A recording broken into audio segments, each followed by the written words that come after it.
Report پیش کرتے ہیں IPA کے چیئرمین میاں اسلام سیالکوٹ سے۔ نادرا نے شناختی نظام میں اہم ریگولیٹری اصلاحات متعارف کرا دیں۔ اسلام آباد national data base and registration authority NADRA نے شناختی نظام میں اہم ریگولیٹری اصلاحات کا اجرا کر دیا۔ نادرا کے ترجمان کے مطابق یہ اصلاحات نادرا اتھارٹی بورڈ کی منظوری کے بعد گزٹ آف پاکستان میں شائع کی گئیں۔ نادرا اتھارٹی بورڈ کی منظوری کے بعد ریگولیشنز میں شناختی دستاویزات کی تصدیق کے لیے ریکارڈ کے جائزے کا باقاعدہ طریقہ کار شامل کیا گیا ہے۔ تحقیقات، سماعت اور حتمی فیصلوں کے لیے خصوصی ویریفیکیشن بورڈز قائم کر دیے گئے ہیں۔ شناختی کارڈ کے ضوابط میں اہم اصطلاحات کی مزید وضاحت بھی شامل ہے۔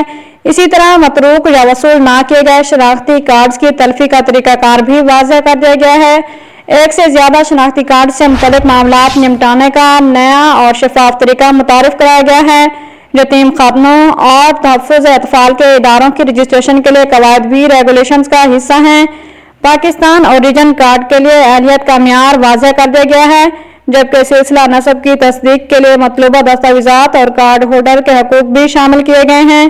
دوسری جانب ترجمان کا مزید کہنا تھا کہ خریداری کے شفاف نظام کے لیے نادرا پروکیورمنٹ ریگولیشنز کی منظوری بھی دے دی گئی ہے۔